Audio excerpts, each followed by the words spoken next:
Hey guys, tonight we begin with the rowdy, smoky and slightly sticky world of the medieval tavern, the unsung heart of every town, the unofficial news centre, and the only place where a knight, a farmer and a bard could all get equally drunk and equally robbed. It wasn't just a place to drink, it was a place where danger, laughter and disease mingled freely beneath a thatched roof. So before you get comfortable, take a moment to like the video and subscribe, but only if you genuinely enjoy what I do here. And let me know in the comments where you're tuning in from and what time it is for you. It's always fascinating to see who's joining us from around the world. Now dim the lights, maybe turn on a fan for that soft background hum, and let's ease into tonight's journey together. You've trudged through a muddy street that smells like a blend of horse, smoke, and questionable soup. It's raining, of course, or just finished, so everything's slick, including your only pair of shoes. You're tired, you're hungry, and you've nearly been run over by a cart full of turnips twice. You need a drink. So how do you find a tavern in a medieval town? There are no glowing signs, no Yelp reviews, and certainly no GPS. What you do have are your ears. Just follow the noise. Somewhere, past the blacksmith's forge and the fishmonger yelling about his fresh river eels, is a chorus of laughter, shouting, and someone aggressively singing about a goose. And there it is. A crooked wooden building, leaning slightly as if even the architecture has had one too many. Hanging above the door is a wooden sign, barely legible, with a crude painting of... Is that a barrel? Or a bear? Or maybe both? Either way, this is it. Welcome to the tavern. The front step is slick with ale, and as you push open the heavy, iron-hinged door, it lets out a creak so long and dramatic it might qualify as its own form of entertainment. Instantly, warm air and the rich perfume of smoke, wet wool, stale beer, and mystery meat hit your face like a drunken handshake. You've made it. Inside, the ceiling is low enough to make tall men duck and drunk men bump their heads. The floor is dirt. Not metaphorically, literally, though someone's laid down straw in an attempt to pretend it's cleaner. It isn't. There are no private booths, no waiters with menus, and no such thing as quiet conversation. This is a medieval tavern, and it only comes in two settings: rowdy and closed due to fire. You spot an open seat at a lopsided bench near the hearth, but it's wet. With what, you don't ask. Someone nearby is arguing about a stolen chicken. Another is passed out with a ladle still in his hand. A one-eyed dog gnaws on a bone under a table like he pays rent there. And this, friend, is just the entrance. You've only just arrived, and already it smells like a night to remember, or forget. As the heavy tavern door slams shut behind you, the darkness wraps around your senses like a damp wool blanket, warm, uncomfortable, and slightly suspicious. Your eyes adjust slowly. Candlelight flickers against soot-stained walls, casting dancing shadows that make even the chairs look like they might pick a fight. The hearth blazes in the far corner, doubling as both heating and open-flame hazard. Smoke drifts lazily in the air, not quite escaping through the chimney that might be stuffed with a dead crow. But what hits you hardest isn't the noise or the heat, it's the smell. A medieval tavern's scent is less aromatic and more emotional trauma. The top notes are ale, warm, sour, and splashed liberally across every surface. Beneath that, sweat, years of it, human, horse, and maybe something mythical. Add a hint of mouldy bread, wet straw, and a whisper of boiled onions, and you have a blend no perfumer has dared bottle. The tables are carved with years of initials, crude drawings and knife scars.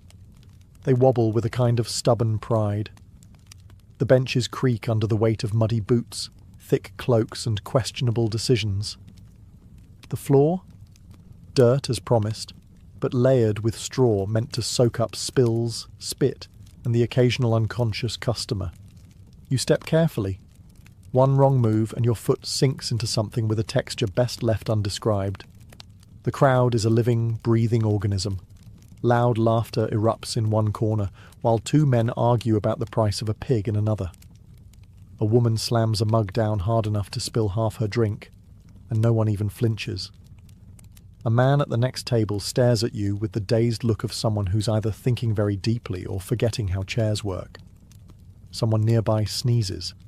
The entire left side of the room collectively leans away.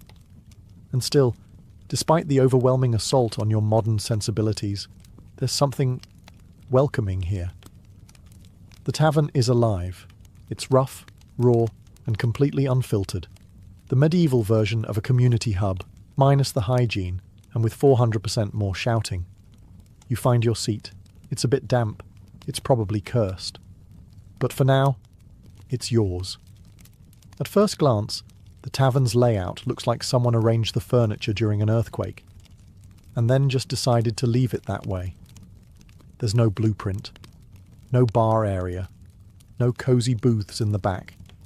Just a sprawling, uneven spillage of tables, benches, barrels, and the occasional wooden crate being passed off as a seat.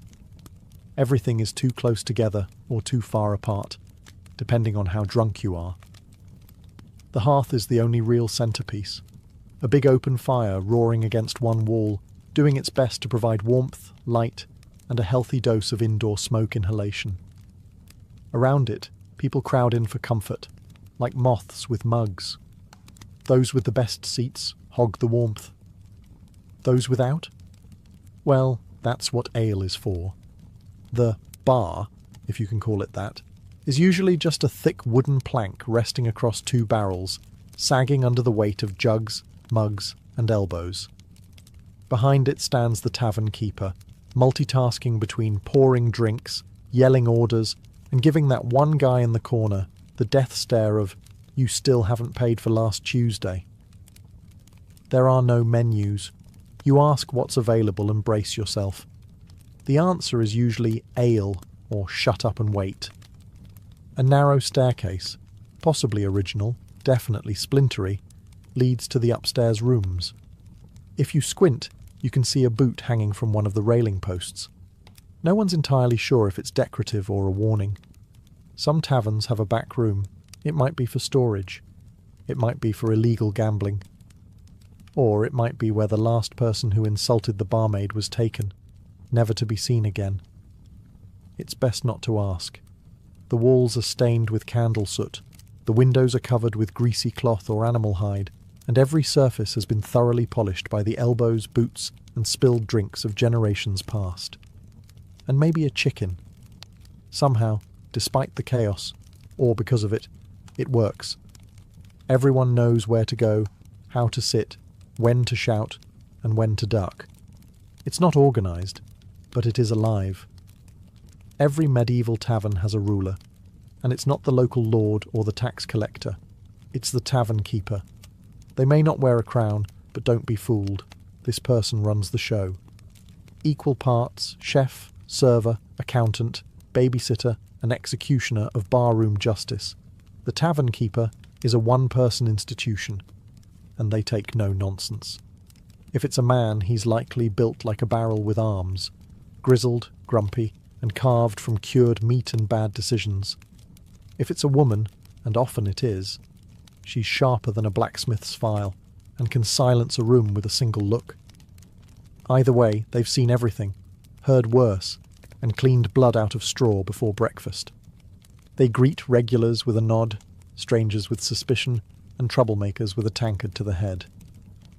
Behind the bar, they keep mental tabs on who's paid, who owes, and who's had 3 too many. And they do it all without writing anything down. Because medieval literacy might be rare, but tavern memory is terrifying. The tavern keeper sets the tone.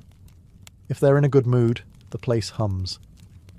If they're in a bad mood, you'd better drink fast and keep your jokes to yourself. They're the referee in every argument, the judge in every cheating scandal, and the first to grab a club when a fight breaks out. You do not mess with the tavern keeper. They also know everything. Who's in debt, who's having an affair, who arrived in town under a false name. Need information? Bribe the barkeep? Need protection? Sit near them? Need a favour? Better hope you didn't break a mug last week. Some have a helper, a son, daughter, spouse, or orphan they sort of adopted, and now make carry barrels twice their weight. These assistants run drinks, mop floors, and try not to spill anything or get stepped on by drunks. So while the tavern may feel like chaos to you, it's actually a very delicate ecosystem. And in the centre, commanding it all like a storm god in an apron, stands the one person keeping the ale flowing and the roof from collapsing into a riot, the tavern keeper.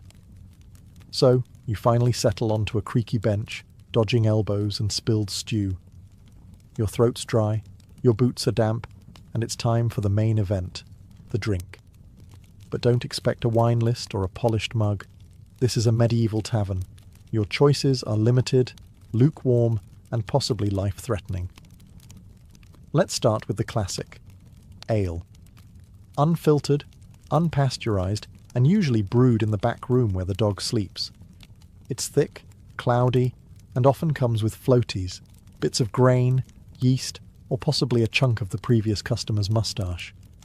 It's not cold because there's no ice. And you don't ask how long it's been sitting in the barrel.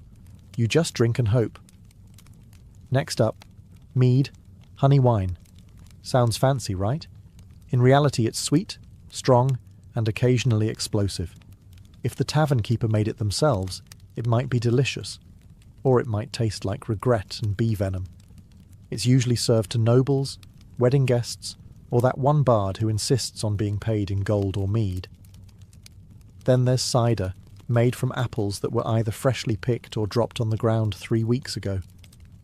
Sharp, tangy, and served in cracked mugs that may double as soup bowls by morning. It's the drink of choice in orchard-rich regions, or for those who want something just alcoholic enough to forget the smell of the man sitting beside them. Wine? Technically, yes.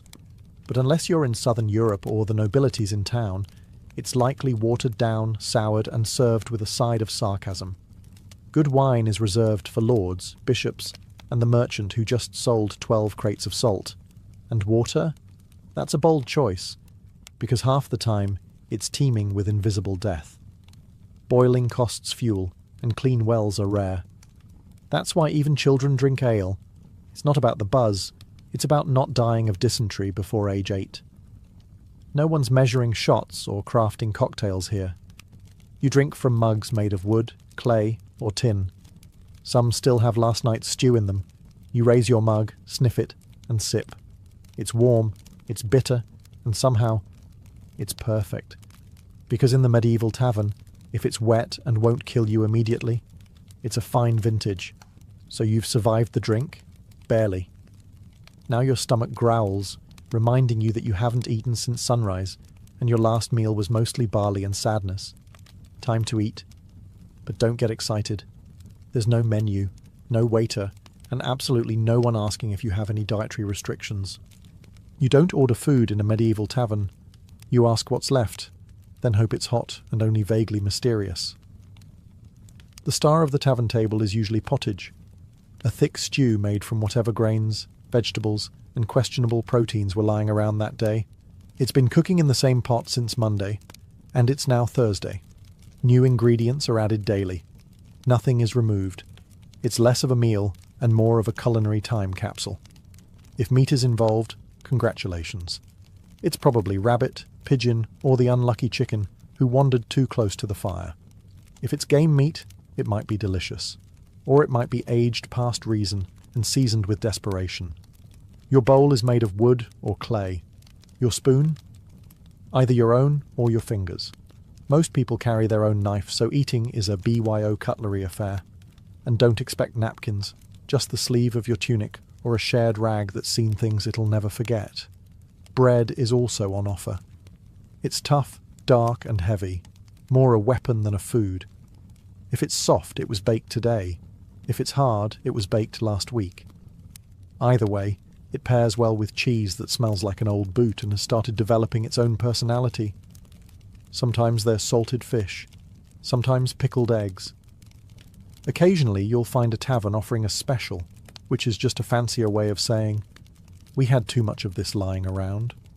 Flavour, optional, texture, unpredictable. Still, in the flickering firelight, with noise all around and the warmth of food in your hands, it's not bad. It's filling. It's hot. And if you don't think too hard about what's floating in your bowl, it might even be comforting. You're not here for fine dining. You're here to eat like a survivor. Once you've found your seat, ideally one without a knife stuck in it, you start to notice the real entertainment, the people. A medieval tavern is the original social media feed, loud, chaotic, half-true, and fully committed to oversharing. To your left, there's a red-faced farmer, already deep into his fourth ale, retelling the same story about his cow giving birth sideways. He slaps your shoulder mid-sentence like you're a lifelong friend, or a good replacement for the pig he usually drinks with. At the far end of the room, a hooded stranger sits in shadows, nursing a drink slowly. He could be a runaway monk, or a bandit, or just really bad at eye contact. Either way, you're not making small talk with him unless you want to disappear behind the stables. Near the hearth, a soldier in battered armour is regaling a group with tales of battle. His story involves dragons, Frenchmen, and a talking sword. It's definitely false, no one cares. His tankard is full, and his audience is laughing. There's a merchant, loud and sweaty, shouting prices for grain that no one asked for. He pulls gold coins from his pouch like a man begging to be robbed by midnight.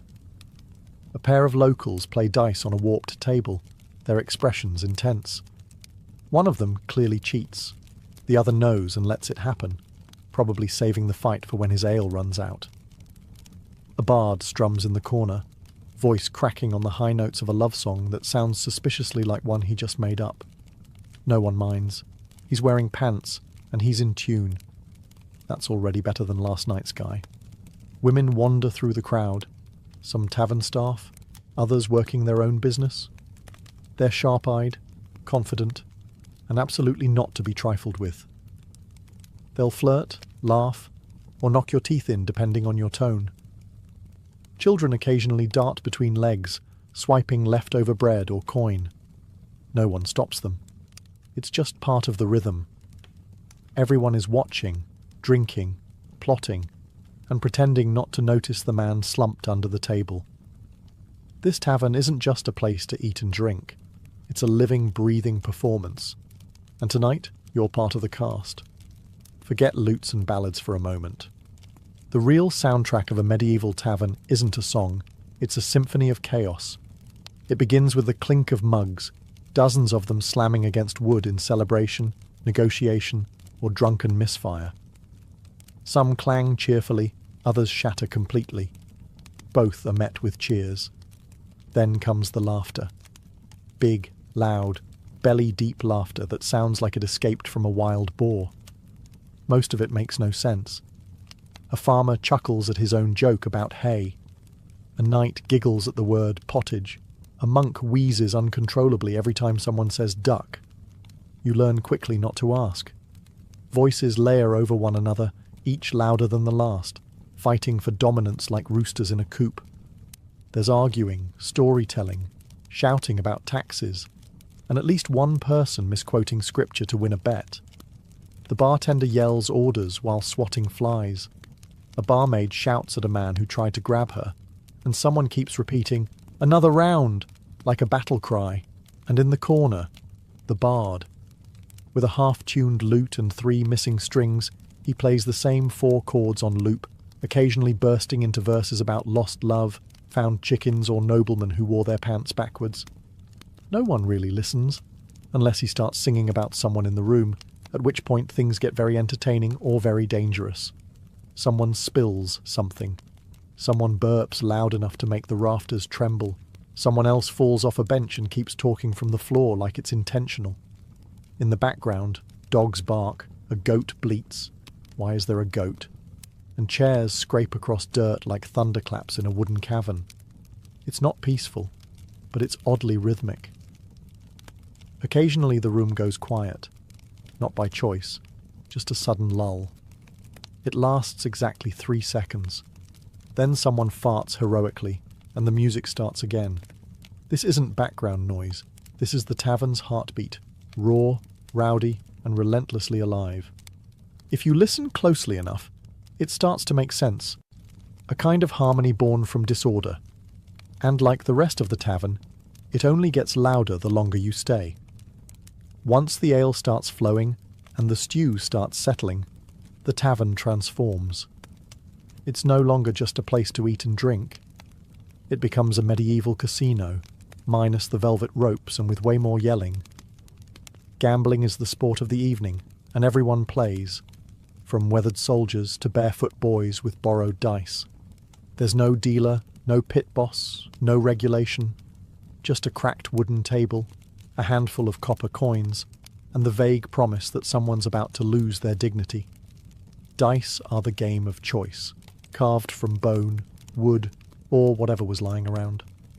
They clatter across tabletops like rolling thunder, each toss followed by a mix of cheers, groans, and accusations of witchcraft. No one trusts the dice. Everyone uses them. Then there are cards, if you're in a more cultured part of town. Thick, hand-painted, worn to the edges, and always missing one or two. The rules shift based on who explains them. Sometimes you're trying to get the highest number. Other times you're matching symbols or just making it up as you go. It's like poker, but with more slapping. Wagers range from money to mugs to livestock. Yes, someone once bet a goat. Someone else bet their boots. And someone else bet their own freedom for the night. Spoiler, he lost. The regulars are slick. They shuffle quickly, roll slowly, and smile a little too wide. Cheating? Of course. It's half the fun. A hidden die here, a marked card there, a mysterious cough when the lucky player leans in. If you win big, you buy a round or risk getting jumped. If you lose badly, you smile, pretend you meant to, and slowly push your chair back toward the door. Side games erupt too. Arm wrestling, thumb wars, and the ever-popular who can drink the most without falling over. The winner earns applause. The loser earns a night under the table and a headache that lasts until next market day. But even when the rules are unclear and the stakes are absurd, the energy is addictive. Because in a medieval tavern, luck isn't just a game, it's a gamble with your purse, your pride, and possibly your pants. As the night deepens and the tavern fills with warmth and humidity, a new kind of performance takes the floor. One made of words, music, and confident nonsense. This is story time, medieval style. A bard clears his throat in the corner, gently plucking at a half-tuned lute, the strings squeaking like old boots. He's missing a few teeth, but not a bit of confidence. With a dramatic flourish, he launches into a ballad of heartbreak and heroism. Something about a knight who fell in love with a mermaid and drowned nobly while reciting poetry. No one believes him. Everyone listens anyway. That's how it works here. Truth is optional. Entertainment is everything. Around the tables, others join in. Not bards, just patrons with ale-fueled bravery and a tale to tell. One man swears he once wrestled a bear and lived to drink about it. Another claims he saw a witch turn a cow into a goat. A third insists he's related to Charlemagne on his mother's cousin's side. Everyone's story begins with, "You won't believe this, but..." And they're right. We don't. But we want to. Boasts become ballads. Mishaps become myths. Someone tells a joke so bad it circles back to being good. Someone else recites a poem, likely plagiarized from a monk's scroll. The room claps, hoots, or throws bread, depending on the quality or quantity of the performance. If you're lucky, a skald or minstrel might be passing through. Professionals who travel from town to town, exchanging music for coins, meals, and occasionally a place to sleep indoors. Their songs are polished, their tales long, and their ability to rile up a crowd? Dangerous. But even they know the golden rule of tavern tales. Never let facts ruin a good story. In this smoke-filled room, with the fire crackling and the mugs sloshing, storytelling isn't just entertainment. It's tradition. It's connection. It's how you make friends, enemies, and the occasional lifelong drinking partner. By midnight, Half the tavern is reenacting the story of the one-legged knight who fought off 6 highwaymen with a ladle. You laugh, you cheer, you forget it's all made up. Because in a medieval tavern, every liar is a legend, if the story's good enough. As the night deepens and the ale keeps flowing, something changes in the air, a kind of boozy boldness. The bard is halfway through his 3rd song about unfaithful shepherdesses, and suddenly, everyone's feeling romantic. Welcome to medieval flirting. Subtlety has left the building. It starts with eye contact, or at least one eye, slightly squinting through a mead-induced haze. A man with 2 remaining teeth leans across a bench and slurs, "Milady, your beauty burns brighter than the hearth." She responds by hurling a bread crust at his forehead. The room cheers. Others try their luck more gently, offering refilled mugs, clumsy compliments, or offers to help carry a bowl of stew so it doesn't spill. Spoiler, it still spills. If you're a woman in the tavern, staff, guest, or travelling merchant, you're likely used to fending off at least 3 would-be poets, 2 arm wrestlers, and 1 man who tries to impress you by balancing a knife on his nose. Sometimes it works.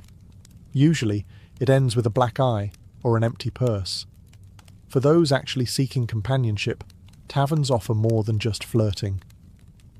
Courtesans work the room with practiced ease, knowing who has coin, who has charm, and who will pass out before making it to the stairs.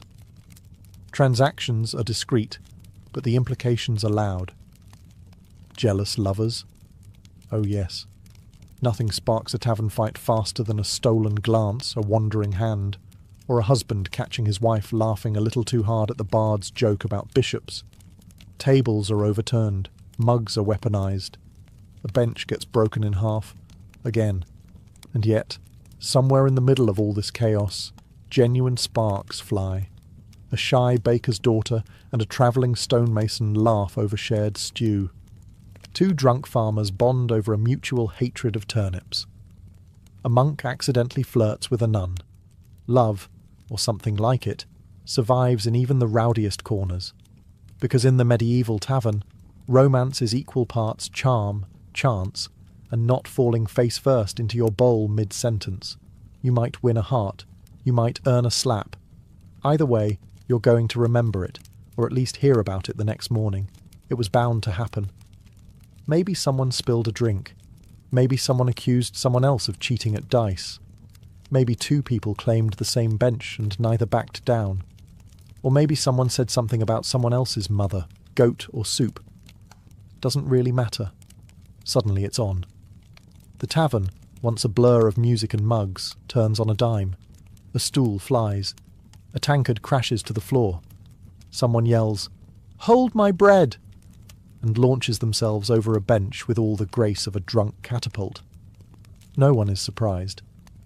In fact, most people don't even stop drinking. A bar fight in the Middle Ages isn't rare, it's expected. It's practically a feature. And while it sounds terrifying, it's usually more comedic than deadly.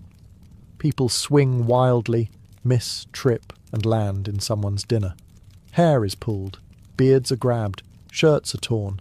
The tavern keeper roars like a battlefield general while holding a ladle in one hand and a club in the other. Occasionally someone joins the fight with no idea why. They just saw action and leapt in, fists first. Others place informal bets, cheer, or slide their mugs out of splash range. Weapons? Rare. Most folks know better. Pulling a blade in a tavern can turn a casual brawl into a full-blown tavern legend, and no one wants to be banned from the only place that serves hot food and warm ale. Eventually, someone hits the floor and stays there. Someone else stumbles into a wall and decides that's as good a place as any to sit and rethink their life. The fight burns out like a tavern candle, suddenly and without ceremony. And here's the strange part. Once it's over, it's over. The fighters are separated, mugs are refilled, someone starts a song, and within 10 minutes, everyone is laughing again, including the guy with the bleeding nose. No grudges, no lawsuits, just bruises, stories, and maybe a new nickname like One-Eyed Arnold or Benchbreaker Bill. Because in a medieval tavern, a good fight, is just part of a good night. Messy, ridiculous, and weirdly bonding. And if no one gets hurt too badly, it's just another round of entertainment. So the brawl's over, the bard has passed out mid-ballad, and your stomach is full of mystery stew and slightly fermented cider. It's time to sleep, or at least attempt to. But don't expect a feather bed and lavender-scented linens. This is a medieval tavern, not a spa. If the tavern offers lodging, it's likely a creaky staircase away. Upstairs, past slanted floors and beams low enough to test your skull's durability. The rooms are small, cold, and absolutely shared. Privacy doesn't exist. You're sleeping shoulder to shoulder with strangers, some snoring like church bells, others dreaming loudly in languages you've never heard. Beds? Technically. Most are straw-stuffed mattresses, thin, lumpy, and crawling with what medieval folks fondly called companions. You lay down fully clothed, boots on, dagger under your pillow, not for comfort but for defensive strategy. Blankets are shared, so are smells. And if someone had garlic earlier, someone always has garlic, it will become an intimate part of your dreams. If you're too poor, or too drunk, for a room, you sleep downstairs, on a bench, under a table, or just in a corner by the hearth, curled up next to a dog that may or may not belong to the tavern.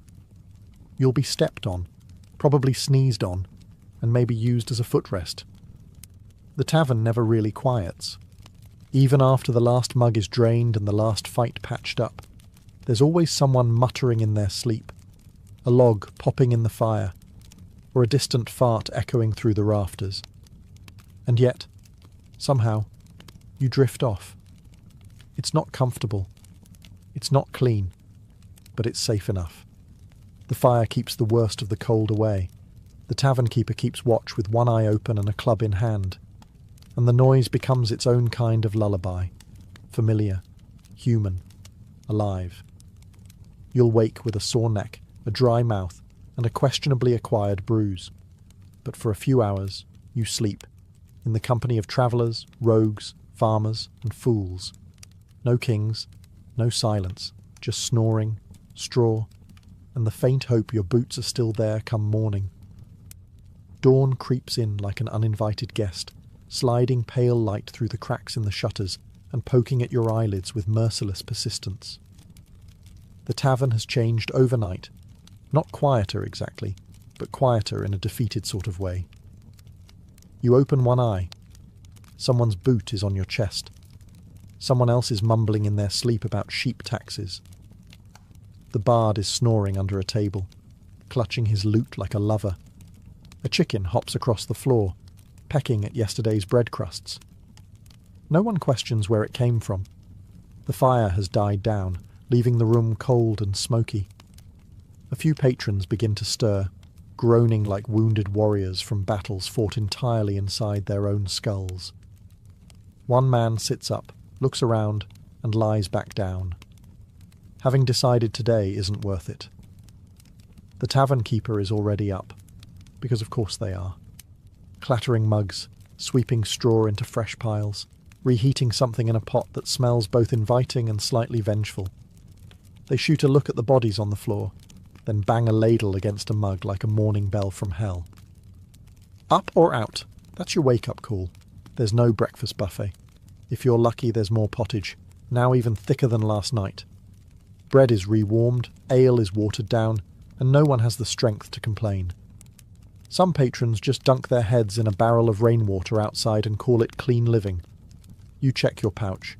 2 coins and a button. Better than expected. Your boots? Still here. One of them has a bite mark, but they're yours. A win. A few new faces trickle in. Early risers, travellers, workers in need of a drink before dealing with livestock, taxes, or worse, neighbours. The tavern begins to stir again, like a beast slowly waking. Someone starts retelling a story from last night. It's already changed, of course. Now there were 2 fights, and the bard's song summoned a ghost. Everyone nods like it's gospel. The night was chaos. The morning is groggy, grimy, and full of regret. And yet, you smile. Because somehow, you survived it. By now, You've felt the sweat, the smoke, the sticky ale under your boots. You've survived the shouting, the flirting, the pottage, and possibly a flying bench. And through all that, one thing becomes clear. The medieval tavern wasn't just a drinking hole, it was the beating heart of the community. In a world with no phones, no newspapers, no social networks, the tavern was where news travelled. A merchant from the coast could share gossip from a foreign port. A soldier could describe the war from the front. A bard could sing songs that stitched people together, even if the lyrics changed every night. This was a place for connection. Farmers drank beside craftsmen. Pilgrims shared bread with thieves. Strangers became friends, or at least drinking buddies, before the second round. Here, social classes blurred, rumours were born, alliances were made, and grudges were buried, or fuelled further, depending on how the dice rolled. The tavern was also where business happened. Deals made, contracts shaken over splinters and spilled cider. It was a court, a confessional, and a theatre stage all at once. You could find a job, lose your purse, get married, or start a feud in a single evening. And it offered something else too. Something you couldn't buy at the market or pray for in a chapel. Relief. From the cold. From the work. From the endless seriousness of surviving medieval life. For a few hours you could sit near a fire, hear a bad joke, sing a worse song, and forget, just briefly, how hard the outside world was. Even if the ale was warm, the bed was itchy, and the food had more bones than broth. The tavern gave you a sense of being alive, among the living, and in an age where everything from disease to war to a sharp winter could take you without warning, that was no small thing. So when you stepped into a medieval tavern, you weren't just buying a drink. You were buying belonging, story, and maybe, if the floor wasn't too crowded, a place to sleep where the fire still burned. Because long before cafes and pubs and coffee houses, there was the tavern. Loud, dirty, honest, and absolutely unforgettable. Before she became the most iconic face of ancient Egypt, immortalised in a limestone bust with high cheekbones and a gaze frozen in serene confidence, Nefertiti was a woman cloaked in mystery. Her name means, "the beautiful one has come," but no one knows exactly where she came from. Some believe she was the daughter of a powerful Egyptian official named Ai, possibly even the sister of Akhenaten. Others argue she was a foreign princess, sent to Egypt in a marriage alliance. Her origins are debated, but her influence is undeniable. Nefertiti appears in the historical record like lightning, sudden, brilliant, and transformative. She enters Akhenaten's life not as a passive queen, but as an equal partner in a reign that would shake Egypt's religious and cultural foundations. Together, they would dismantle centuries of tradition, discard the pantheon of gods, and elevate the sun disk Aten as the one true deity. It was a radical, near-heretical move, and Nefertiti wasn't just watching from the throne. She was leading ceremonies, making offerings, even depicted in art-smiting enemies, a role typically reserved for male pharaohs. Unlike other queens who were relegated to the background, Nefertiti was ever present. She appears in more artwork from the period than even Akhenaten himself. In these depictions, she isn't cloaked in subservience. She stands tall, sometimes larger than life, holding power quite literally in her hands. And in a society where pharaohs were divine, her proximity to Akhenaten, both spiritually and politically, suggested something more. Perhaps she wasn't just queen. Perhaps she was co-ruler. But this rise wasn't without tension. Egypt was not ready for the upheaval. The old priesthood resented the loss of their gods and temples. The capital moved to a new city, Akhetaten, today known as Amarna, cutting ties with the old ways. And through it all, Nefertiti was there, her figure etched into stone walls, her name sung in hymns to the sun. Yet, for all her visibility in life, her death is a complete vanishing act. No tomb, no body, no confirmed end. Just silence. It's as if history, after showcasing her brilliance, suddenly chose to look away. And that, perhaps, is where her legend truly begins. To understand Nefertiti's rise, you must first meet the man who changed everything, Pharaoh Akhenaten. He wasn't born with that name. He was originally Amenhotep IV, a prince in line with a 1,000-year legacy of gods and tradition. But something shifted inside him. Some call it divine inspiration, others say madness. When he became king, he turned his back on the mighty god Amun and declared a new truth. There was only one god worth worshipping, the sun itself, the Aten.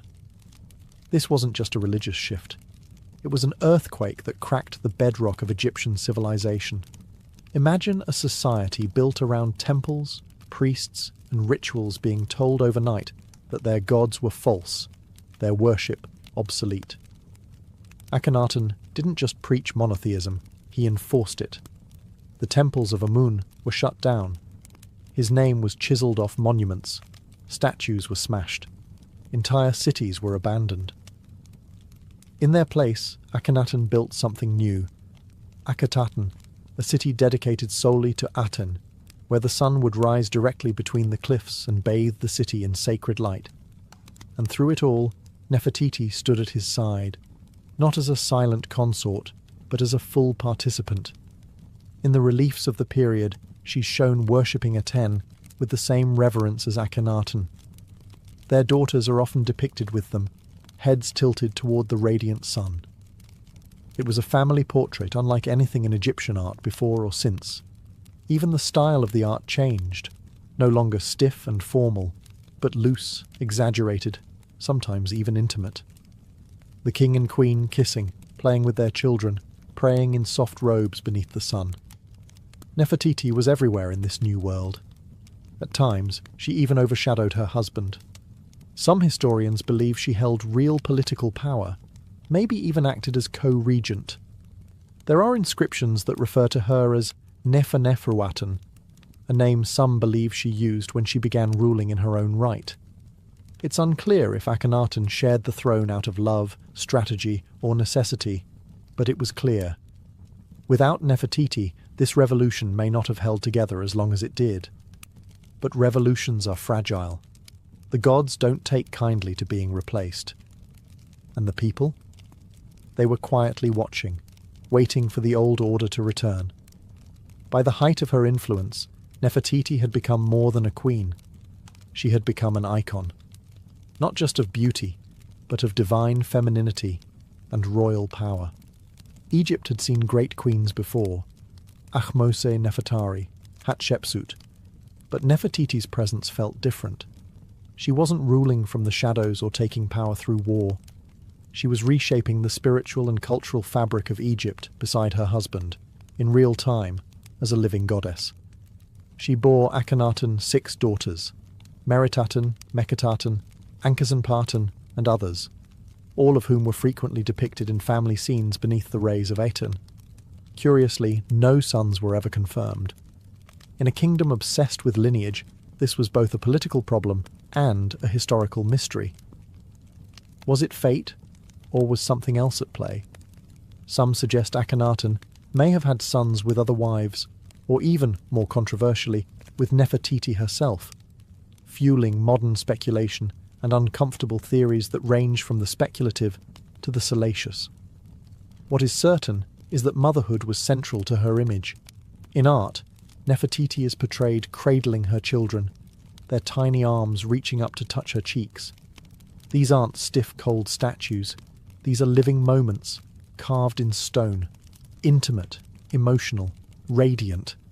In an age where pharaohs were often distant gods, Nefertiti's portrayal as a nurturing mother softened the divine, making it human. Yet there was another side to her iconography, one far more powerful. In multiple depictions, Nefertiti wears the blue crown usually reserved for male rulers. She is shown smiting enemies, riding chariots, making offerings without Akhenaten beside her. These were not symbolic gestures. This was a queen performing the sacred duties of a king. It suggests a quiet but radical truth. Nefertiti may have been preparing for something more than partnership. she may have been preparing to rule. Whispers in history suggest that after Akhenaten's health began to decline, possibly due to genetic disorders or stress, Nefertiti took on more governing responsibility. But this is where the record starts to fade. In the final years of Akhenaten's reign, she vanishes from the public eye. No fanfare, no funeral inscriptions, no confirmed burial. Did she die young? Did she fall from power? Or was she about to become something even greater than a queen? Something history tried and failed to erase? One day, Nefertiti was everywhere, etched into walls, praised in hymns, ruling alongside a revolutionary pharaoh. And then, like a breath in the desert wind, she vanished. No ancient Egyptian queen had ever been so visible. Yet around year 12 of Akhenaten's 17-year reign, the records grow eerily silent. Her name disappears from the inscriptions. Her image fades from the art. No tomb, no death announcement, no mourning scene. For a woman so central to Egypt's cultural upheaval, her absence is more than strange. It's a black hole in history. So what happened to her? One theory suggests the simplest answer. She died. Childbirth was risky, even for royalty. Nefertiti's second daughter, Meketaten, also disappears from records around this time, possibly indicating a dual tragedy, a mother and daughter lost in the same dark moment. But if that were true, why no elaborate funeral, no tribute, no temple? This was a woman revered like a goddess. A quiet death doesn't fit the script. Others propose something far more political. Perhaps Nefertiti fell from favour. Maybe the tides turned within the royal court. Akhenaten, increasingly isolated, could have sidelined her, possibly in favour of another consort. Some suggest a co-ruler named Smenkhkare, an enigmatic figure who appears briefly in the historical record, may have replaced her. Was this a male heir? A half-brother? Or was Smenkhkare Nefertiti herself, under a new name? That's the most electrifying theory, that Nefertiti didn't disappear at all. She transformed. Evidence suggests someone named Neferneferuaten ruled in the final years of Akhenaten's reign. This individual used feminine grammar in inscriptions and even referenced Akhenaten as her beloved husband. Could this have been Nefertiti, crowned as pharaoh in her own right? If so, she would have joined the rarest ranks in Egyptian history, a female king like Hatshepsut before her. But even this theory dissolves in sand. Neferneferuaten's reign ends abruptly, and then comes a name more familiar. Tutankhaten, later Tutankhamun, a child king who would reverse his parents' reforms and restore the old gods. If Nefertiti did reign alone, it was short. And if she was Smenkhkare or Neferneferuaten, she ruled as a ghost queen, visible only in hints, half-carved cartouches, and broken relics, a puzzle missing its centerpiece. And so, just as suddenly as she arrived, the most powerful woman in Egypt disappears. But her legend, that was just beginning to take shape. As the dust of Amarna began to settle, a new figure emerged, a boy king barely old enough to hold a scepter. His name was Tutankhaten, later changed to Tutankhamun, and he would become the most famous pharaoh in the world, not for what he did in life, but for the treasures found in his untouched tomb. But what matters here is this: who was his mother? The historical records are frustratingly silent. His father was almost certainly Akhenaten, but the identity of his mother remains shrouded in confusion. Some scholars argue that Nefertiti was his stepmother. Others speculate she may have been his biological mother, pointing to art and timing that seems to place him as a young child during her final public appearances. If Nefertiti truly bore Tutankhamun, it would make sense. His early reign was clearly guided by someone with a steady hand, and his decisions to reverse his father's religious revolution may not have been entirely his own. And that's where the intrigue deepens. Who was steering the ship during Tutankhamun's fragile reign? The boy king was only about 9 when he took the throne.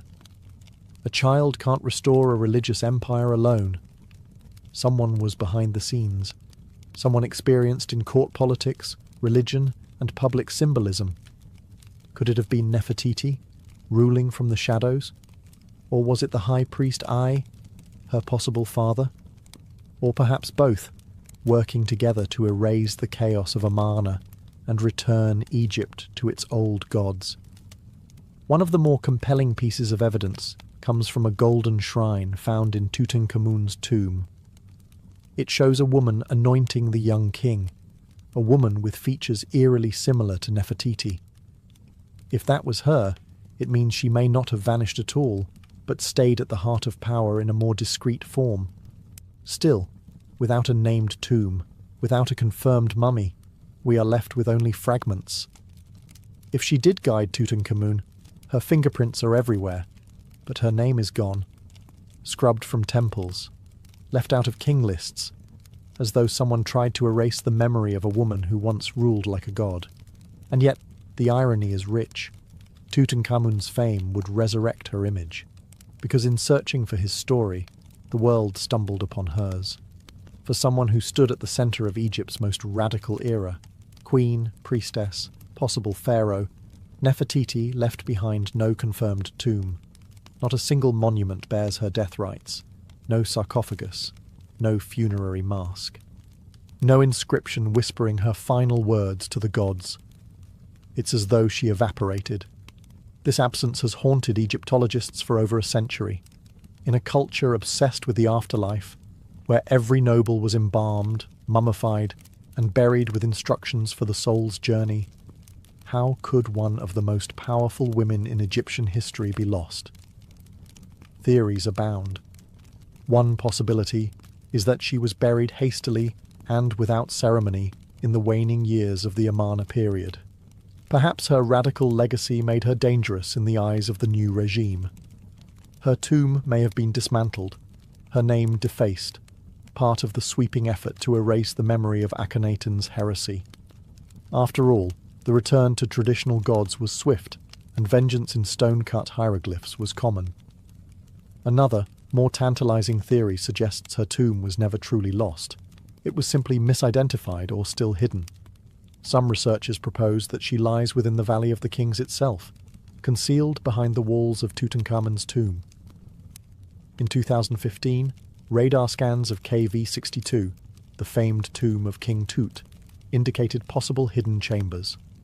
Was Nefertiti buried just inches away, sealed off and forgotten beneath layers of history and gold? That idea captured the world's imagination. A queen sleeping just beyond reach.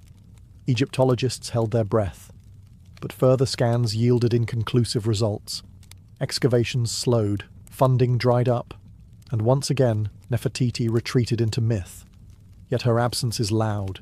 We have her images, dozens, perhaps hundreds, her likeness captured in stone and pigment.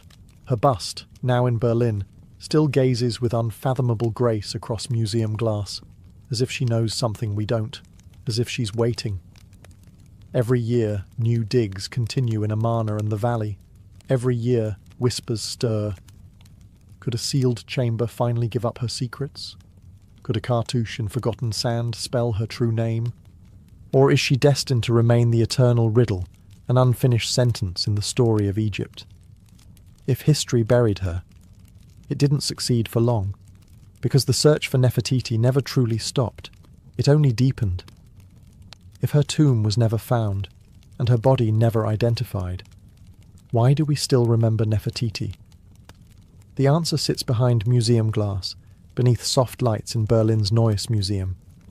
A painted limestone sculpture that has captivated the world since its rediscovery in 1912. The bust of Nefertiti.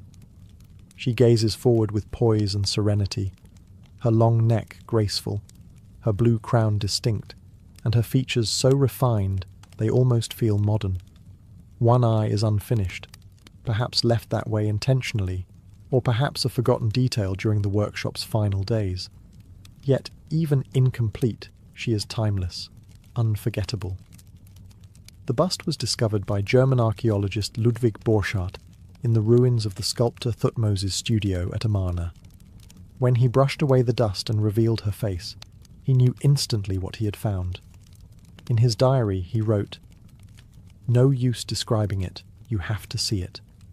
And once the world did, Nefertiti became not just a historical figure, but a global symbol of beauty, of power, of ancient enigma. But even her bust is not without controversy. Germany acquired the artifact during a time of loose antiquities laws, and Egypt has been requesting its return for decades.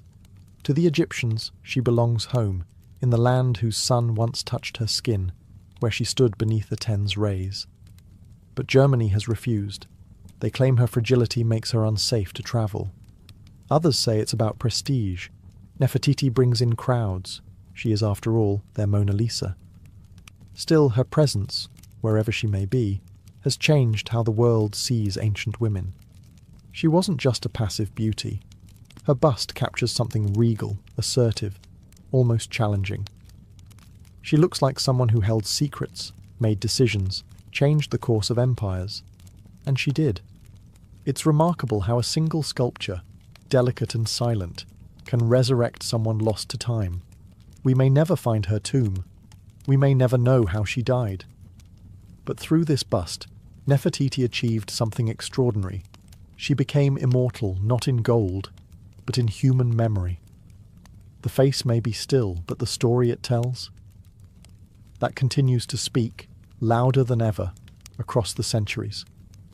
Nefertiti's story lives somewhere between stone and silence, between what we know and what we want to believe. Few figures in ancient history have inspired such relentless fascination and such profound mystery. She is a paradox, one of the most documented women of her time, and yet still largely unknowable. Over the centuries, she's been imagined as many things. To some, she was a goddess in human form, the living embodiment of divine beauty. To others, she was a political mastermind, the force behind the throne, perhaps even the throne itself. Some have portrayed her as a romantic figure, tragically lost in the sands of revolution. Others paint her as ambitious, even ruthless, navigating a collapsing empire with elegance and calculation. But what do we truly know? We know she was more than a royal wife. Her imagery rivals that of kings. Her presence during religious rites, royal ceremonies, and even scenes of battle reveals a woman not just beside power, but wielding it. In a patriarchal world, she carved out her own space, not through rebellion, but through presence, through poise, through sheer command of the visual and spiritual language of her time. We know she was central to one of history's boldest religious shifts. While Akhenaten may have envisioned the monotheistic sun cult, it was Nefertiti who embodied it. She was the human face of a divine ideal, the bridge between the Aten above and the people below. She didn't just serve the gods. She was their image. And we know that after her disappearance, her memory was nearly erased. The backlash against Akhenaten's regime swept her name into oblivion. Her statues were smashed. Her inscriptions were defaced. Her role in history intentionally buried. Yet here we are, 3,000 years later, still whispering her name. Why? Because myth has a way of surviving where facts cannot. Because when a woman becomes both an icon and an enigma, she slips into a space where time can't reach her. Because sometimes the questions echo louder than the answers. And maybe, just maybe, that's exactly how Nefertiti wanted it. To be remembered, not explained. To be admired, not contained. To live forever, not as a woman of one tomb, but as a queen of endless speculation. More than 3 millennia have passed since Nefertiti last walked beneath Egypt's sun, yet her shadow still stretches across our world, etched in museum glass, whispered through academic halls, splashed across the pages of novels and screens of documentaries. Unlike most historical figures, she hasn't faded into the past. If anything, she grows larger with time. There's something irresistible about her, not just the beauty. We've seen beauty before. It's the mystery. The deliberate blank spaces in her biography feel like a challenge, a taunt, as if she's daring us to try and understand her, knowing full well we never truly will. And in that way, she's become something more than historical. She's become archetypal. Every generation reinterprets Nefertiti in its own image. In the early 20th century, she was an exotic queen, mysterious and submissive. In the feminist wave, she became a symbol of female power, an ancient ruler lost to patriarchal erasure. In modern media, she's a style icon, an African queen, a political player, even a possible pharaoh. She has lived 1,000 second lives, not through facts, but through imagination. But maybe that's the most fitting afterlife of all. In ancient Egypt, immortality wasn't just about mummification, it was about memory. If your name was spoken, your image seen, your story retold, you lived on. You could travel the field of reeds, dine with the gods, exist beyond death. Nefertiti, whether by design or by chance, has achieved that. Her name is spoken across continents. Her face is one of the most recognized in human history. Her story, though fractured, still commands attention. So in a way, her greatest legacy wasn't carved into a tomb or sealed beneath desert stone. It was this: enduring curiosity. She left behind a perfect mystery, a life half seen, half erased, and wholly unforgettable. And perhaps that was her final act of power, not just to rule an empire, not just to shape religion or raise royal daughters, but to become timeless. Nefertiti, the beautiful one who has come, never truly left. She remains here, in our questions, our wonder, and our need to remember the women history tried to forget. She lives not in gold or glory, but in the eternal act of being searched for. And what is more immortal than that? China, where the clouds hang low and the wind hums through bamboo groves, a dragon lies coiled. But it is no myth, no fire-breathing beast of legend. This dragon is made of earth and stone, carved by centuries of calloused hands and patient vision. It is the Longji rice terraces, known to locals as the dragon's backbone, and its curves ripple across the mountainside like scales, shimmering with water, rice, and ancient pride. From a distance, the terraces resemble a sleeping creature. Hills ripple with rhythmic precision, each layer rising and falling like the sinew of a living form. But step closer, and you'll find something even more alive. Water flows in soft whispers along carefully dug channels. Seedlings flutter in the breeze, and at dawn, the morning mist drapes the landscape like breath rising from the dragon's nostrils. These terraces weren't built in haste. Their story began over 700 years ago, when the Zhuang and Yao people, ethnic minorities with deep ties to the mountains, chose to tame the slopes rather than abandon them. Flat land was scarce. Machinery was non-existent. And so they looked to the mountain and asked a simple question: how do we feed ourselves here? The answer took generations. Armed with little more than stone tools and bamboo baskets, they carved the hills inch by inch, year by year. With each level built, they not only shaped the land, they taught it to breathe with them. Rainfall became resource, slope became sustenance. Rice, the staple of life, began to grow where gravity once ruled, and over time, the terraces began to resemble a dragon in repose, strong, eternal, sacred. This was more than agriculture. It was harmony, a silent pact between humans and nature. No part of the mountain was wasted, and no part was forced to bend violently. Instead, the people worked with the earth, shaping it in curves and swells, listening to the wind, following the water. Today, the dragon's backbone still feeds entire villages. But more than that, it reminds us what patience can build. In a world racing forward, here lies a dragon that was never chased, only carved, layer by layer, dream by dream. To walk among the Longji rice terraces is to step into a world carved by persistence. There is no illusion here, no machine tracks, no corporate survey markers. What stretches across these mountains are the fingerprints of human endurance. Every curve, every slope, every drop of water has been arranged, stone by stone, with hands that knew the pulse of the land. Centuries ago, when the Zhuang and Yao peoples first looked upon these steep and unforgiving hillsides, they did not see obstacles. They saw opportunity. The lowlands were already taken, the fertile valleys already sown. But up here, amid the rugged peaks, there was possibility, if only they could make the earth listen. With no heavy tools they began. Wooden shovels, stone hoes, baskets of mud and rubble carried on backs worn by time. Slowly, terraces began to form, horizontal veins across the mountain, held in place by hand-stacked stone walls. These weren't accidental cuts into the slope. They were calculated. Each level had to be perfectly balanced, not only to hold water, but to carry it from one tier to the next without waste. One miscalculation could cause an entire section to collapse. Too steep and the water would rush, too flat and it would stagnate.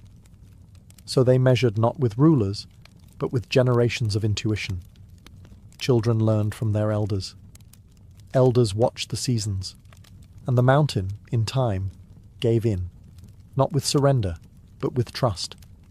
And the result? A landscape that defies nature by flowing with it.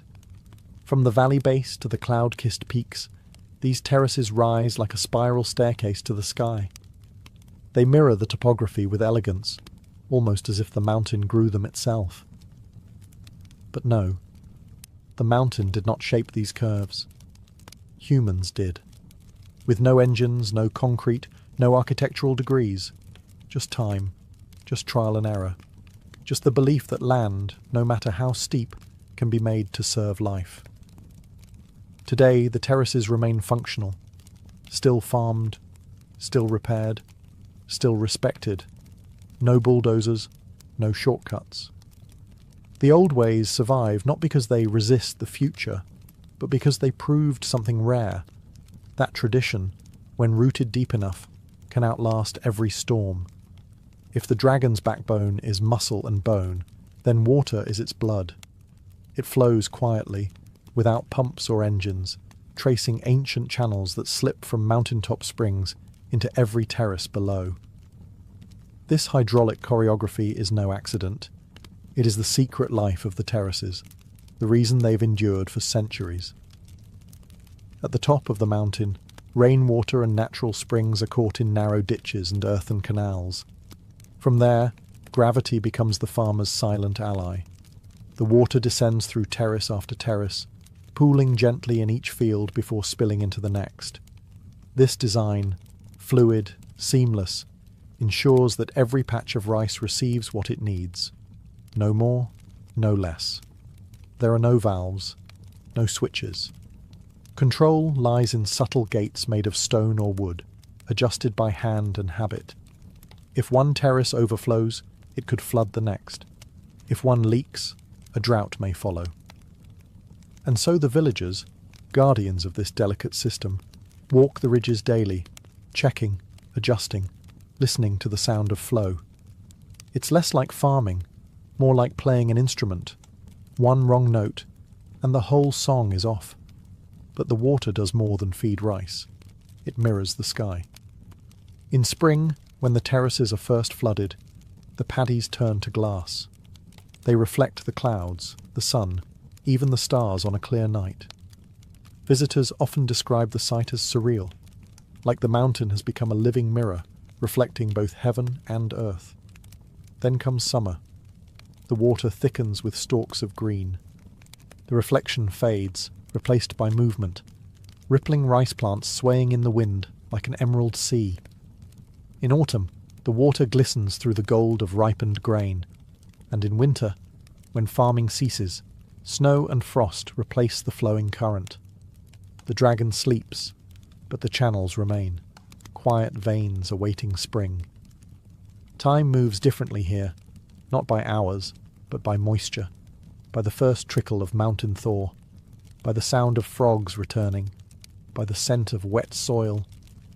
In a world that measures time in seconds, The people of Longji still measure it in seasons and drops, and so the dragon lives, not in fire and flight, but in ripples of water, pulsing gently through a living masterpiece of stone and soil. Spring in the Longji Mountains begins not with blossoms but with water. As the snow melts in the higher peaks, streams trickle downward, breathing life into the waiting terraces. The mirror-like paddies are ready. The dragon stirs, and the people prepare for the ritual that ties them to every generation before them, planting the first seed. There is no grand announcement, only quiet movement. Farmers, young and old, rise with the mist. They walk barefoot along the narrow ridges, straw hats low over their eyes, baskets balanced on their backs. The air is thick with the scent of soaked soil and mountain wind. The paddies, flooded just days earlier, now shimmer like polished jade. This is not a task for machines. It never has been. Each rice seedling, grown in nursery beds, is transplanted by hand, one by one, line by line. The workers step into the cold water and press the tender stalks into the mud with gentle fingers. It's a rhythm that feels almost sacred. Back bent, arm out, hand press, repeat. All day, sometimes for weeks. Children follow, splashing in the shallows, mimicking their elders. They learn not from textbooks, but by standing in the water, feeling the resistance of mud, learning the spacing by eye. It's how knowledge survives here, lived, not spoken. Planting is more than labour. It is ceremony. Offerings are made to the mountain spirits. Songs are sung.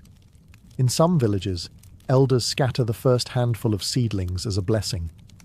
Every field planted is a promise, to the land, to the ancestors, to the children, yet to come. The pace is unhurried. No one rushes the dragon. No one races the mountain. Instead, the rhythm of planting becomes a meditation, a slow dance of human and nature, of patience and purpose.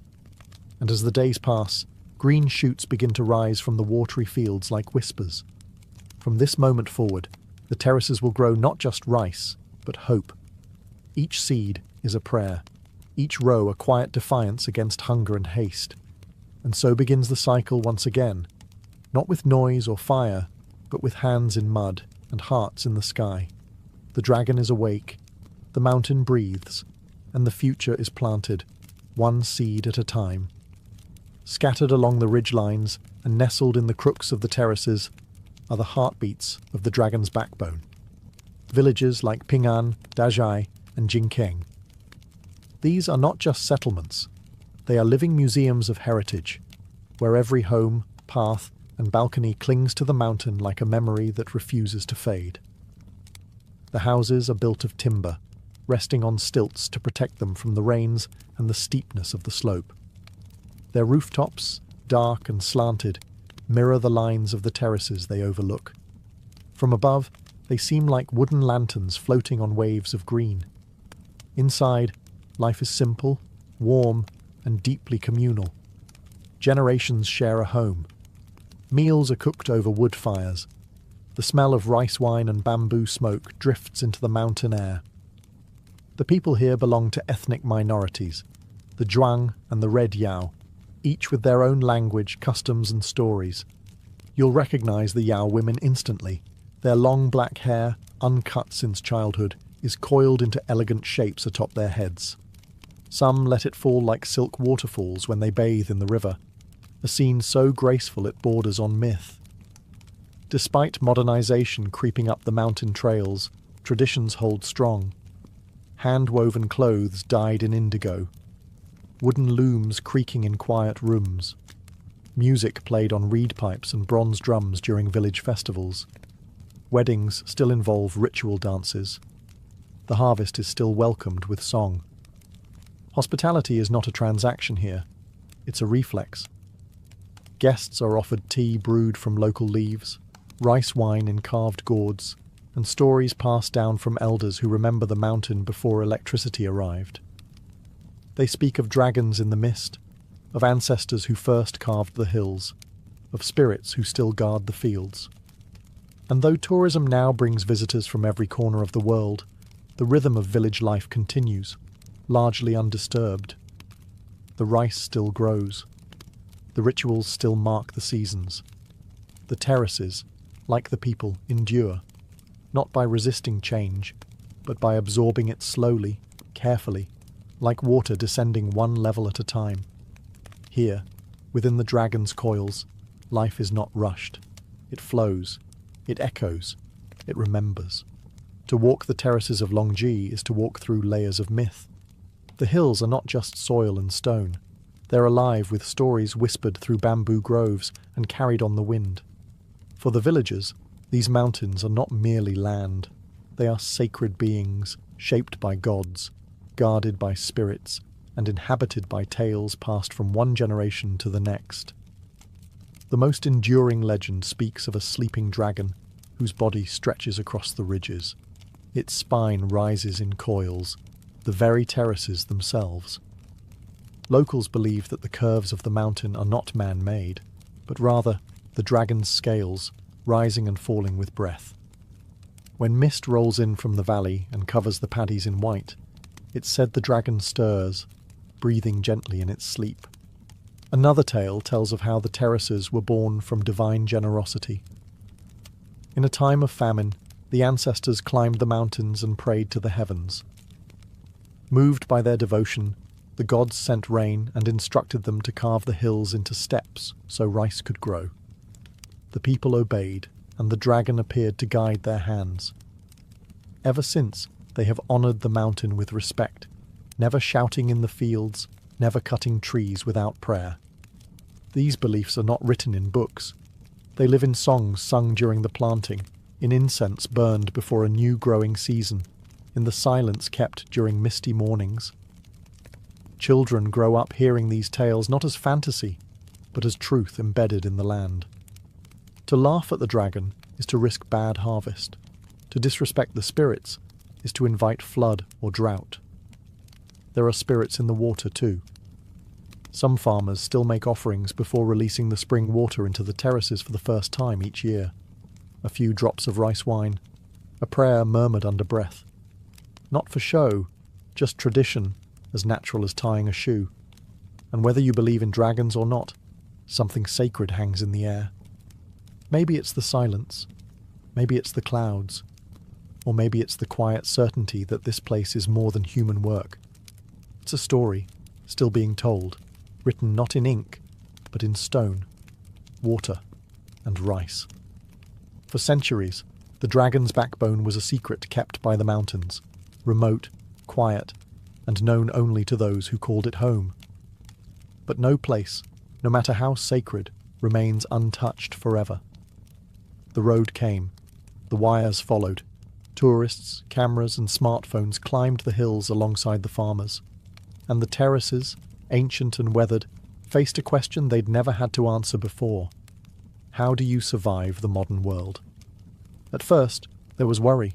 Some feared the mountain would be sold piece by piece to developers. That concrete would replace wood. That culture would become costume. But the people of Longji didn't just endure. They adapted. Not by abandoning the past, but by weaving the present into it, one careful thread at a time.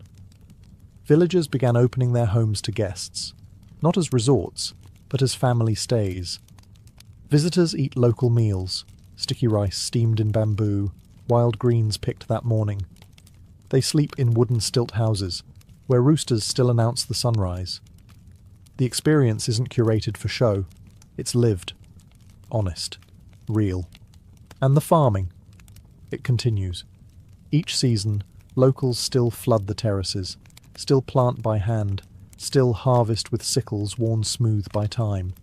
Children attend school by day, but help in the fields at dusk.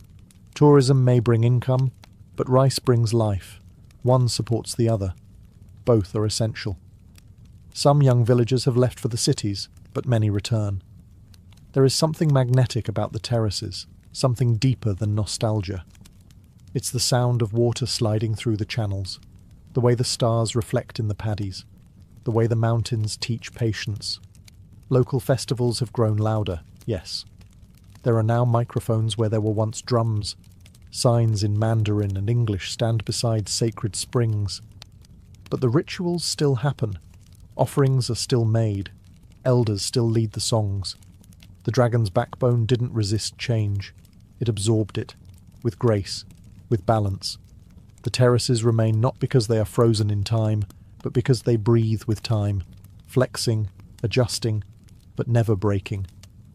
In an age where tradition is often sacrificed for progress, Longji stands as quiet proof that progress can walk gently, if it chooses, that the old ways still have room in the modern world, especially when they are this beautiful. The dragon's backbone is never the same place twice. With each season, it sheds its skin, transforms its colours, shifts its mood. While cities change in years, the terraces change in weeks, draped not just in light, but in rhythm. To stand among them through a full year is to witness a mountain breathe. Spring arrives like a mirror. The terraces are flooded in preparation for planting, and the still water reflects the sky like silver glass. Clouds drift not just above, but below your feet. Visitors speak of walking through heaven. The fields look empty, but they're full of potential. Beneath the surface, life is stirring. Summer brings a burst of green. The rice shoots stretch tall and straight, blanketing the hills in an emerald cascade. From a distance, the terraces look like ribbons of velvet, rolling in every direction. The air is warm and wet. Frogs call from the paddies. Farmers, knee-deep in water, work from dawn till dusk, their hats bobbing like tiny sails on a jade sea. Autumn is gold. Harvest time. The rice matures, and the terraces catch fire in the sunlight, glowing with grain. The fields ripple in the wind and drums echo through the villages. Families gather. Songs are sung. Sticky rice is cooked. It's not just a season, it's a celebration. The dragon, fully awake, offers its bounty. Winter draws the mountain into stillness. The terrace is empty, the water drains. Snow sometimes falls, dusting the steps in soft white. Other times, frost clings to the walls like lace. There are no tools in the field, no voices, only silence. The dragon sleeps, resting, waiting. Each season writes a different poem. Spring reflects, summer grows, autumn feeds, winter rests. The beauty of Longji isn't just in its shape, but in its cycle, in how it accepts time without resistance, in how it transforms quietly, never needing to announce itself. Photographers chase the light here, hoping to capture something eternal, but the terraces don't freeze for anyone. They move, they breathe, they teach us, softly, that beauty is not static, it's a rhythm, a practice, a promise renewed with every season. And so the dragon turns again, not with roar or flame, but with water, grain, and wind. In the end, the terraces are more than fields. They are a vow, quiet, curved, and carved into the mountainside. A promise passed down from hand to hand, season to season, generation to generation. The dragon's backbone is not just a wonder of agriculture or a masterpiece of engineering. It is the story of what happens when humans choose to live with the land, not against it. There were easier paths. The ancestors of Longji could have moved to valleys, chased flatter ground. But they stayed. They studied the slope, listened to the stone, followed the water. And in doing so, they made the impossible ordinary, feeding villages on a mountainside. Every curve holds a lesson, not just about rice, but about patience, about legacy, about care. These terraces weren't built in years, or even decades. They took centuries. There is no shortcut to harmony, no machine that can replicate the knowledge etched into each stone wall by calloused hands and quiet persistence. And yet nothing about them is frozen. The terraces are alive. They evolve. They bend with the weather, with the needs of the people, with the shape of the world. That's their secret. They were never rigid. They were always fluid. Even now, as the modern world climbs the hills with its signals and screens, the terraces remain grounded. They change. but they do not vanish, because their roots are not just in soil. They are in story, in ritual, in the simple, enduring act of planting a seed and trusting the sky.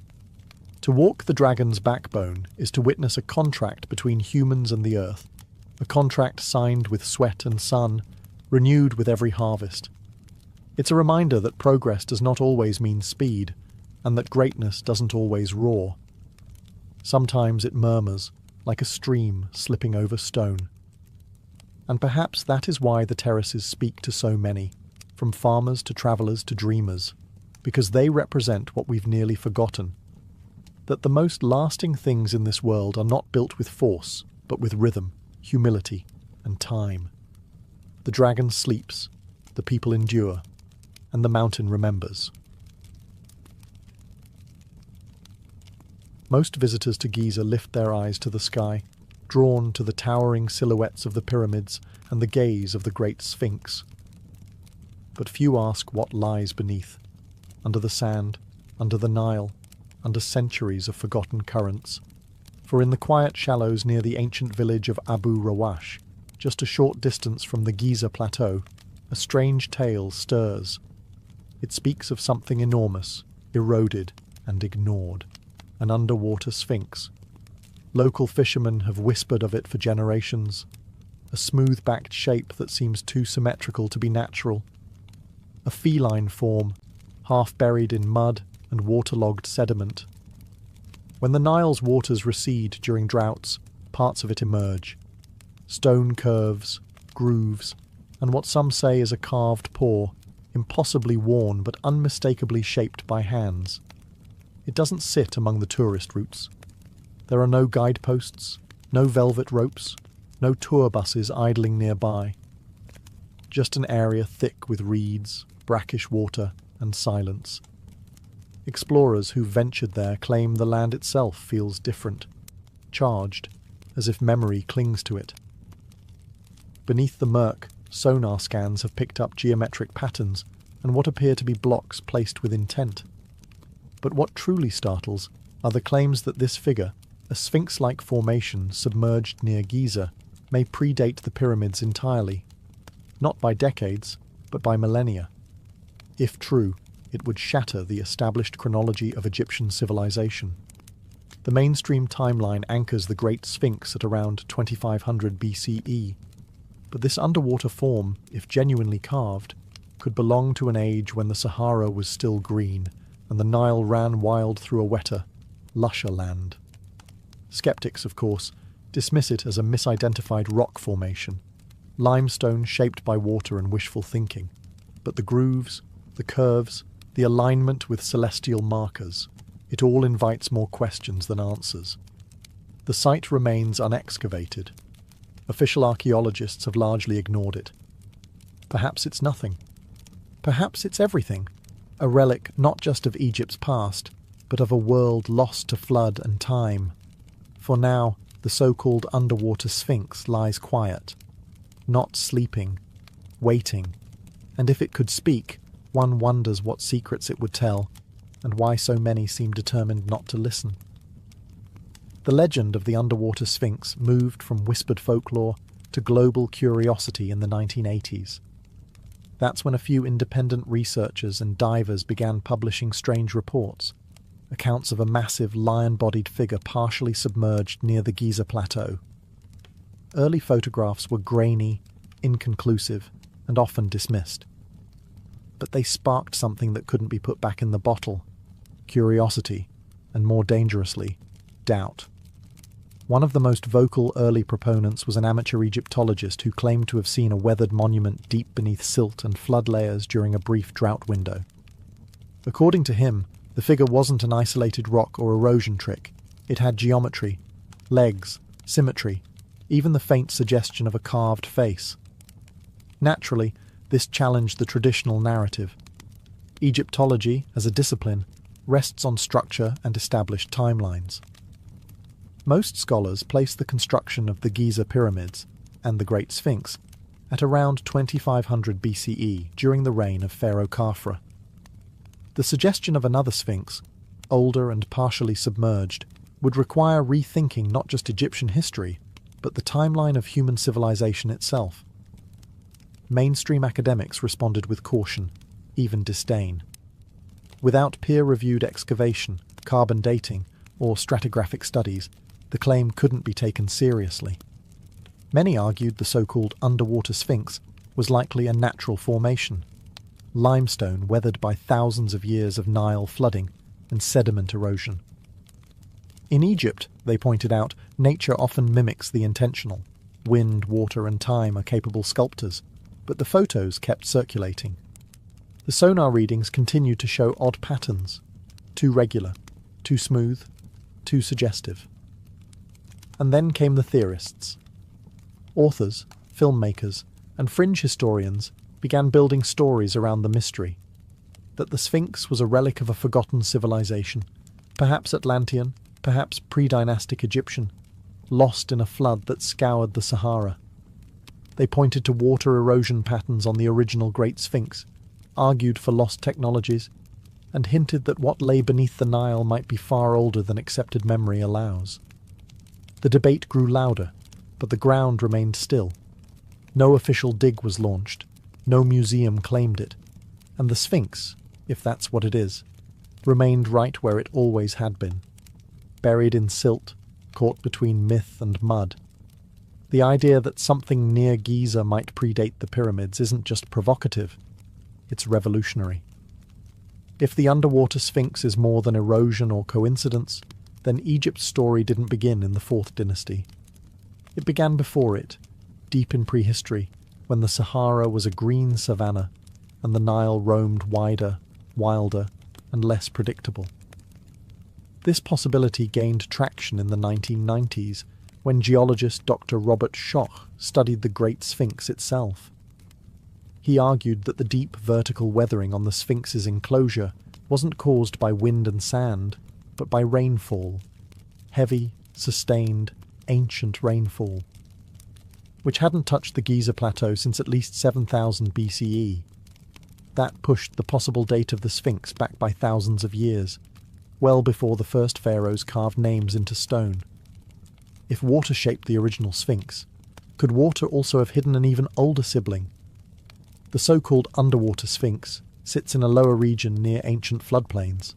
Some satellite imagery and ground-penetrating radar suggest possible foundations, rectangular outlines, and deliberate shaping, all buried beneath silt and seasonal water. These signs hint that the site may not just be older than the Sphinx. It may come from a time when nothing in Egypt was yet carved in hieroglyphs. Supporters of the theory point to Egypt's missing chapters, the gap between the end of the Ice Age and the rise of the first dynasties. During this time, the Nile shifted courses, the Sahara transitioned from wet grasslands to dry desert, and civilizations may have risen and fallen, undocumented and erased. The idea that an ancient people, pre-literate, pre-pharaonic, could have shaped a monument of this scale seems implausible to traditional historians. But is it? Göbekli Tepe in Turkey was built around 9600 BCE by hunter-gatherers. It features megalithic pillars with carved animals, predating Stonehenge by thousands of years. Could Egypt hold a similar secret? An ancient culture that marked the land with stone long before papyrus carried their stories? If the underwater Sphinx was built in such a time, it would change everything we know about human history. It would suggest not just forgotten ruins, but a forgotten age, one that may have whispered to the builders of Giza, leaving behind more than myth, perhaps a monument drowned, then forgotten. Stone doesn't lie, it remembers, and around the site of the so-called underwater Sphinx, it tells a quiet but persistent story, not just of time, but of water. Sediment layers, erosion marks, and flood patterns hint at a history long before the desert became dry, long before the Nile settled into its familiar course, long before the pharaohs carved their names into history. Geologists who have examined photographs and data from the site near Abu Rawash note peculiar erosion marks, smooth, rounded grooves that suggest prolonged exposure to flowing water. Not wind, not sand, but rainfall and movement, forces absent from this region for thousands of years. Similar arguments have been made about the Great Sphinx itself, especially its enclosure wall. Critics of the standard timeline point out that the deep vertical fissures seen on the Sphinx's surrounding trench don't resemble wind erosion at all. They mimic rainfall, heavy, sustained prehistoric rain. Now, at the possible underwater Sphinx site, we see the same signature, only this time hidden beneath a shallow flood basin. During periods of low Nile flow or excavation, parts of the structure are said to rise into view, lion-like haunches, shoulders, and a foundation that seems too level to be natural. Researchers who have surveyed the area note that the basin is geologically active, with high clay content and evidence of ancient water tables fluctuating violently. The stone there is heavily worn, but not randomly. The wear follows the shape of the structure itself, flowing in lines that suggest deliberate carving, then drowning. Some sediment layers around the site date back to the early Holocene, when Egypt was wetter, greener, and prone to massive flooding. If a monument had been carved then, it could have stood for centuries before being swallowed by mud, forgotten by shifting populations, and buried under the Nile's wandering silt. Skeptics argue this is all coincidence, natural formations teased into myth by hopeful eyes. But water doesn't form symmetry. It doesn't carve pores. It doesn't create aligned foundations or echo the geometry of a known sphinx just a few miles away. So the question deepens. If water erased this monument from view, what else has it taken with it? And more urgently, how much of history still lies hidden beneath the surface? If the underwater sphinx is truly there, silent, carved, and ancient, why hasn't it been excavated? Why does it remain beneath layers of mud and silence, passed over by archaeologists, ignored by governments, and left to the currents? The answer, like the artifact itself, lies beneath the surface. Egypt's archaeological institutions are protective, rightfully so. The nation guards its ancient heritage with rigid protocols, strict excavation rules, and an insistence on academic consensus. Digging up any site, especially one that challenges the traditional timeline, requires permits, funding, international oversight, and, most importantly, institutional approval. And that approval often rests on one unspoken rule: do not rewrite Egypt's history without a mountain of undeniable evidence. And that's the problem. The so-called underwater Sphinx has never received an official, state-sponsored excavation. Independent researchers, foreign academics, and fringe theorists have studied the area, but without formal backing, their findings remain anecdotal, suggestive, but not conclusive. There's also the issue of the Nile itself. The river is not a static feature. It floods, recedes, and shifts over decades. The site where the monument allegedly rests is flood-prone, often submerged for much of the year. Excavation would require draining the area, rerouting water, protecting nearby ecosystems, and managing structural damage caused by centuries of sediment pressure. That alone would take years, if not decades. Then there are political factors. A discovery of this magnitude, if validated, would disrupt more than academic timelines. It could challenge established narratives, upset national pride, and attract a media frenzy Egypt might not be eager to welcome. The Ministry of Antiquities prefers to promote discoveries that reinforce Egypt's grandeur, not question its foundational history. Some whisper that certain institutions may already know more than they reveal, that preliminary studies have been done quietly, behind closed doors. But without public records, peer-reviewed findings, or government announcements, these claims drift into conspiracy. And so, the monument remains buried. Whether by accident or design, it sleeps under mud and skepticism. It is a strange irony that in a land obsessed with preserving its ancient past, one of its greatest mysteries may be hidden in plain sight, unclaimed, unstudied, and untouched by time's official record. But nothing stays buried forever. To the ancient Egyptians, the Sphinx was more than a sculpture. It was a symbol, part guardian, part god, part mystery. With the body of a lion and the head of a man, The Sphinx represented strength fused with wisdom, physical power tamed by royal mind. It was a cosmic sentinel, placed at thresholds where the divine met the mortal. The most famous, of course, is the Great Sphinx of Giza. Towering 66 feet high, it has guarded the plateau for over 4,000 years, facing the rising sun, watching over the tombs of pharaohs. Its exact origin is still debated. Some say it was built by Khafra. Others argue it may be far older, its face recarved over time. So what would it mean if a second Sphinx, hidden, water-worn and possibly older, exists just miles away? It would change everything. No known records speak of twin sphinxes at Giza. Ancient texts are silent. But in later Greco-Roman tradition, there are mentions of guardians positioned in balance, flanking sacred spaces. In Egyptian architecture, symmetry is sacred. Temples often have twin statues, twin obelisks, twin avenues of lions. Why not twin sphinxes? Some researchers argue that the so-called underwater sphinx might not be a copy, but the original. A prototype. A pre-dynastic version later replicated on a grander scale.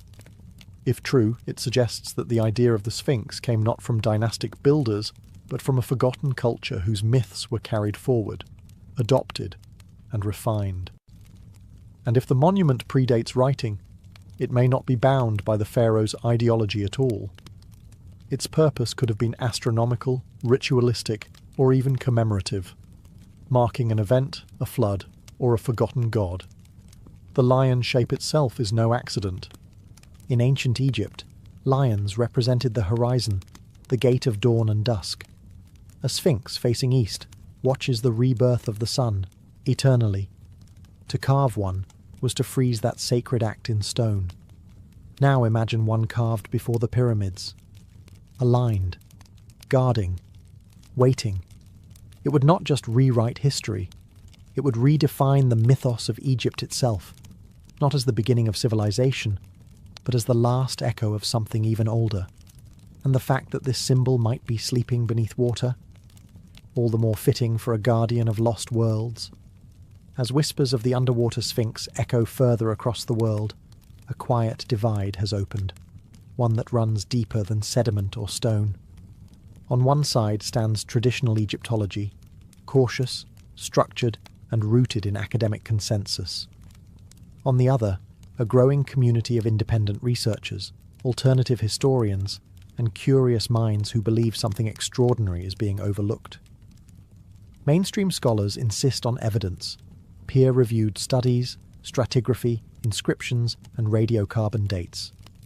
Their concern is not unwarranted.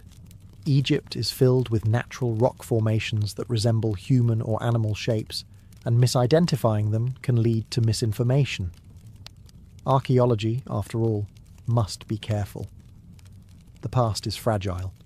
It cannot be rebuilt once broken by careless hands or media hype. But to others, caution has become complacency. Independent investigators, many of them trained scientists or engineers from outside the field, argue that the underwater sphinx and similar anomalies deserve deeper study. They point to high-resolution satellite images that show unnatural symmetry, to LiDAR scans that detect rectangular foundations beneath layers of mud, to erosion patterns that seem shaped not by chaos, but by design. They also question the political motivations behind silence. Tourism dollars flow through well-trodden monuments. A new sphinx, especially one that threatens the accepted timeline, could disrupt Egypt's narrative and authority. The fear, they suggest, is not of fraud, but of rewriting everything. Books, documentaries, podcasts, and conferences now regularly feature the underwater sphinx. It has become a symbol of hidden history, used as both rallying cry and cautionary tale. Supporters call for open excavation. Detractors warn against pseudoscience. The truth, as always, is lost in the middle, buried beneath voices as thick as the Nile's silt. The divide isn't just academic, it's emotional. It speaks to how we approach the past. Do we trust only what has been confirmed, or do we follow the hints left just beyond reach? The underwater sphinx forces that question into the open. It's not just a rock or a relic, it's a litmus test for how curious we're allowed to be.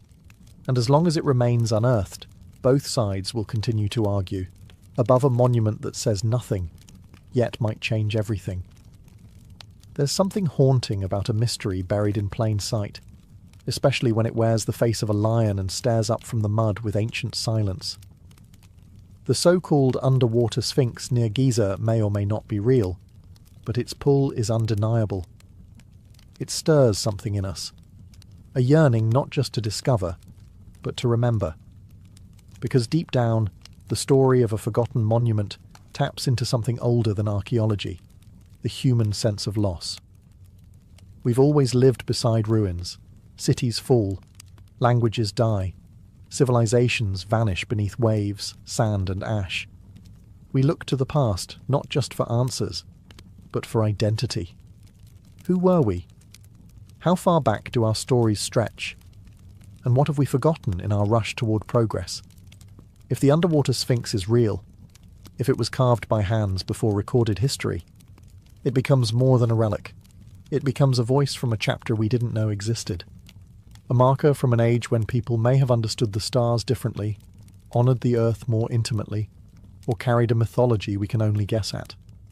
Some believe it belongs to an advanced prehistoric culture lost to global catastrophe, a theory often dismissed as fringe.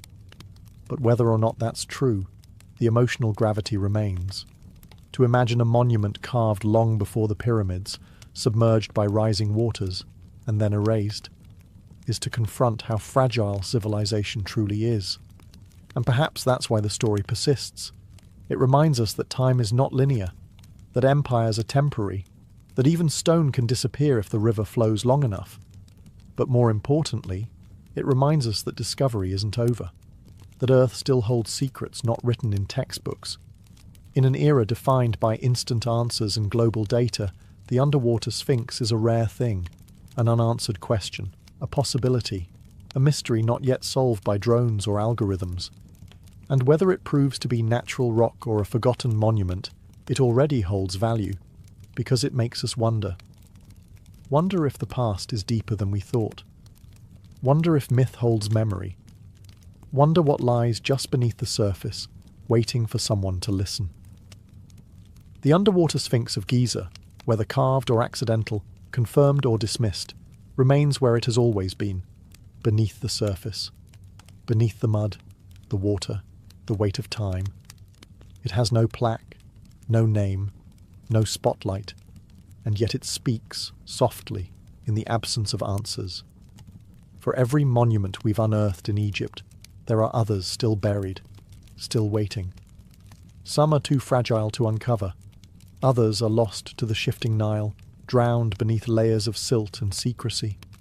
And a few, like this one, sit in plain view, ignored not because they lack importance, but because they ask questions we're not yet ready to answer. Maybe that's what makes the underwater sphinx so powerful. Not its size, not its age, but its silence. It forces us to confront the limits of what we know and the discomfort of what we might have overlooked. In truth, it may never be excavated. Politics, funding, and tradition form walls taller than any tomb. But that doesn't mean it's irrelevant. Quite the opposite. The monument's very obscurity has turned it into a mirror, reflecting not just what lies buried, but what we choose to remember, and what we choose to forget. It also reminds us that history is not a closed book. It's a living puzzle, scattered across landscapes and shorelines, waiting for a shift in tide, a change in thinking, or a brave question to unsettle the dust. Perhaps one day the water will recede and the full form will rise, pause, face, and all.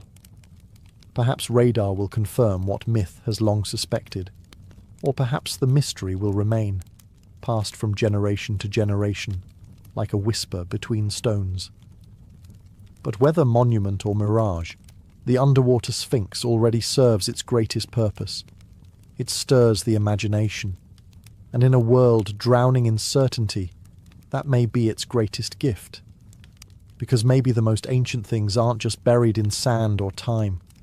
Maybe they're buried in us, in our need to explore, to remember, and to believe that somewhere out there, beneath waves or desert, the past still breathes and still waits to be found.